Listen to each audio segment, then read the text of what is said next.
Insecurities, worries, fears, anxieties, all that can be basically grouped together. And why are they so common in this material world? Yeah. Is there something wrong with everybody who's experiencing this, right? This is a question that we need to ask. So insecurities are actually there for a reason in this temporary material world. And in other words, they're built in to the blueprint, the design of this material dimension, which ultimately is created by the grace of the Supreme Lord. And it fulfills its purpose. We're not meant to be actually feeling completely secure and peaceful and happily ever after, because that's not the nature of this world. Everything is always changing, right? It's not our real eternal home. This world, this Yes. material world. So this world is not secure. Yeah, we actually see this every day in so many different areas. Yeah, that's why people get insurance against fire, against flood, against theft, all kinds of things. Yeah, we're not being negative. It's just the reality. Yeah, we need. It's always good, when you have the scientific mind that you're just in the real, being objective. That this is what it is. Because if we will just be in a dreamland, that everything is fine, then we will not be able to solve things that needs to be solved. Right? So yeah, so actually, we all want security, safety, shelter. We don't want to have fears, worries, concerns, anxieties every day, right? It goes against our spiritual nature, actually. That's why we don't like it, and we try to fight it or solve it or change it or suppress it, not think about it. Some people, they just take, some substances to change, the way their mind is bothered by these things. But in any case, so basically, to say it quickly, there's nothing wrong with anybody who's experiencing insecurities in this temporary material dimension, because that's actually what this world is about. It is insecure, it's ever-changing, and it's not our eternal home. So we can try to do the best that we can while we are here, and we should, actually. We have many great opportunities to turn this into a very meaningful and rewarding human journey, not only just for ourselves, but all those who come in contact with us. So it's like you have this feeling of insecurity, but you work on it, right? You make it like, okay, this is because you have this feeling that this is not secure. So what can we do to not really to mitigate it, because yeah, that's my later point. Okay. So the next point. So that's the first thing, yeah, that we need to actually appreciate, that it's not abnormal to feel insecure, worried, anxiety, or so while we're here with all these problems and concerns in the material world. Yeah, so that's the first thing. So how we deal with this, how we try to overcome this, we will address that in a few moments. Yeah. So the second point is, a person may also feel insecure, or maybe a little bit lack of confidence, is because they know that we are very capable of making mistakes, right? We don't know everything, and we have made mistakes in the past, and with almost certainly we can say we will make some mistakes again in the future. Yeah, and we don't know what the future brings either. We're not basically in full control of everything, right? So we obviously will try to do the best we can, try to minimize the mistakes, the number and the severity of them when they do occur. But this is something that sometimes people are also thinking about. I don't know if I can actually really make the best decisions all the time. You know, so this is what you were saying. We need some guidance. We need some help in certain times, at certain crossroads. Yeah. You So, know, so yeah, especially if it is over, you're already paranoid or whatever, then we have to seek help. yes. Yeah. Another reason why people experience anxiety or insecurity in this world Insecurity. is because other living beings cause us problems. Yeah, they somehow have some ability to control or influence us, and most of the time we cannot fully trust them. We cannot trust their motives, so we don't know what they are trying to do here. You know, so you may have experienced it in many different settings or circumstances, and so that can also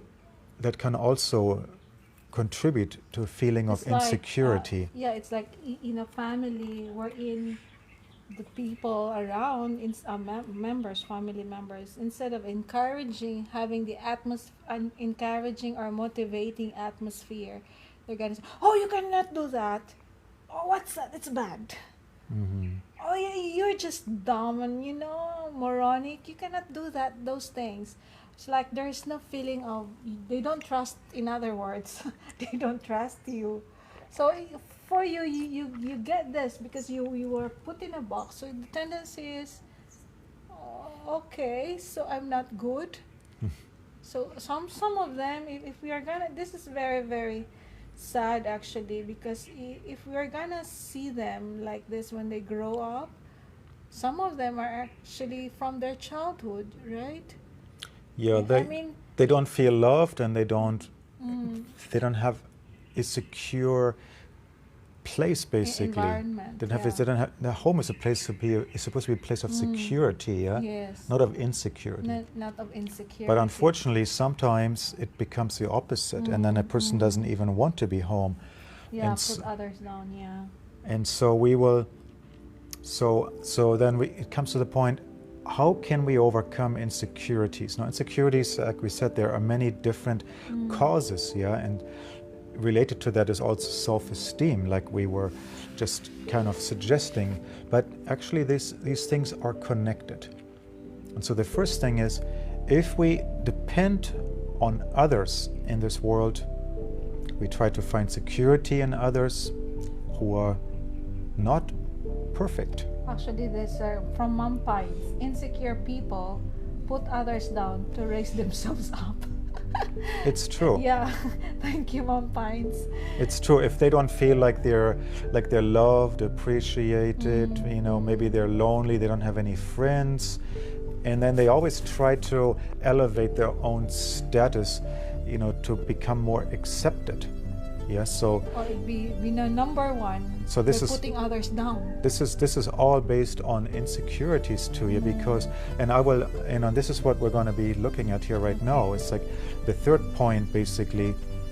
Then we have this natural tendency to want to love someone. By our spiritual nature, we actually need to experience loving and being loved. So the question now is, in this world, if we put our whole faith and trust, our hopes and expectations into someone or someones in this world who are not perfect, then that's going to be challenging. And we will be at some point disappointed because others are not perfect. They're not the supreme person, yeah? And so this spiritual longing, the spiritual need for perfect, pure love actually must be directed towards the supreme person. So I must come to appreciate the Supreme Lord loves me, and this love for the Supreme Person that's already dormant there, it's actually situated in my heart eternally, but it is covered now for most of us. And so, but actually this is our eternal relationship.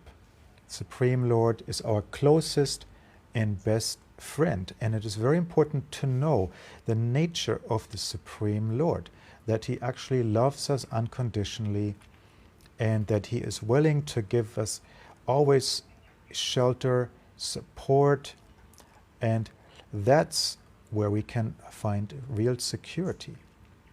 And as in regards to self-esteem, like our value, how much is a person worth? We try to find worth in this world through some external activities, but they're always changing, It's like one year this person is the winner of some contest or something. Next year it's somebody else. So somebody feels better about themselves and somebody else not so good about themselves, But so that's not a secure platform.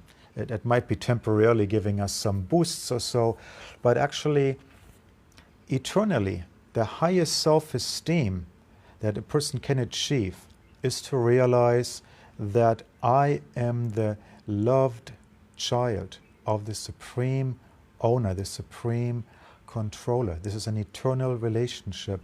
Now, some of us might have forgotten this relationship.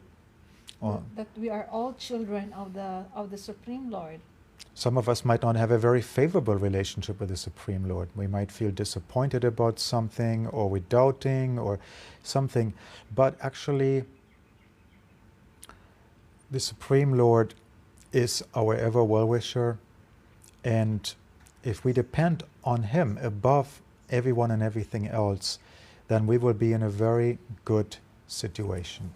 So we have eternal value. When we don't know about our real value and worthiness and try to find it through material means, for example, some accomplishments that with our body and mind, then this will be just a passing thing. Sooner or later, it won't be there, and I will be back in the same or similar situation than where I found myself before I started this whole journey to try to accumulate some material gain, right? So this can actually contribute to the insecurities and anxieties that a person is experiencing, because they're going to be worried about losing what they have. They're going to be worried about, are people still going to like me and love me, when I'm not a good boxer anymore, when I can't run fast anymore, when I'm not going to be, the number one chess player in the country anymore, or whatever it might be. There's so many competitions around the world and so many ways how people try to feel really good about themselves. But we have to appreciate we are actually eternal spiritual beings. Yes, we can use our body and our mind in many amazing things, but if it is just for our personal temporary gain, it will just be a temporary gain. But if we connect whatever we're trying to do in this world with the Supreme Lord, then it becomes spiritualized, it becomes eternal, we're becoming in harmony with our real spiritual nature. So basically, we will never be totally full and happy until we're actually experiencing this loving relationship with the Supreme Lord. So at the same time, we also have to appreciate the ever-changing and temporary nature of this material dimension, this world. We want things to be stable and secure, and when little things happen that we don't like, we sometimes get really bothered and upset, and we need to just appreciate things are passing. Some things are passing slower than we like them to pass, but they are passing. And 99.9% of the things that happen in our little personal realm are not actually really that important in the big picture that we need to really invest all this emotions and energy. And we need to always focus on what is pleasing to the Supreme Lord. How can I best serve you today? Yes, there will be some obstacles. Not everything will go the way I want to. But in the end, everything will be fine by the grace of the Supreme Lord. So our insecurities will be greatly reduced if we depend more and more on the Supreme Lord. I don't try to do everything by my own strength anymore. I don't try to figure everything out. I don't try to control everything and everyone. I don't try to change everything and everyone. And and so this is really the way to overcome insecurities. So in short, for this kind of insecurities, instead of putting others down, just what has been shared earlier, for some people. And there's another one here: insecurities leads to hatred, and sometimes it makes people see the world as an ugly one to live in. So this is from. Yeah, Sorry. that's why many having a people hard get time. depressed or angry, because they want to enjoy themselves, right? This is part of our spiritual nature, that we're feeling blissful and happy. But when we're not experiencing this blissfulness and happiness, This is from then Ira. we feel like something is wrong, and then we sometimes get angry at this world or the person who created this world, So that's why there are some who are actually agnostic or atheist. Yes, It's because like, how come that there are mosquitoes have been biting me? that's what my father said. Oh yeah. Yeah, that's why some people say, why is there so much suffering? I want to enjoy myself. Damn it! Why are there so many problems here? Yeah, Yeah. but this is just a small part of the creation of the Supreme Lord, and I'm sorry if you don't like it's this, like- but it's not the spiritual world. It's not perfect. It's not our real home. So even when we are here, of course, there is for us to lessen our insecurities. It's actually just to anchor, increase our faith, or seek more, seek the help of the Supreme Lord, and anchor on His love and Yeah. compassion. if we try to live for His pleasure, according to His desire, His will, then it's completely different. It's a completely different purpose and experience of my human journey than me just trying to do everything by myself and live for my own personal little enjoyment and not really care about others. So that's the thing also, because of course we had this question from one of our participants. So okay, what about if I'm agnostic or I'm an atheist? So what will happen? So I will be swimming in this sorts of insecurities because I don't believe in the existence of the Supreme Lord. It's kind of hard, actually. I'm sorry. Yeah, basically what a person can do is, they need to practice a lifestyle that is promoting, peacefulness, acceptance, and of course they will be trying to do this by their own strength. Yeah, and sometimes they are always struggling to be respected. And their mind is going to give them problems, and so without the help of the Supreme Lord, it is really, really difficult, for somebody to really make significant advancement in achieving, peacefulness and real lasting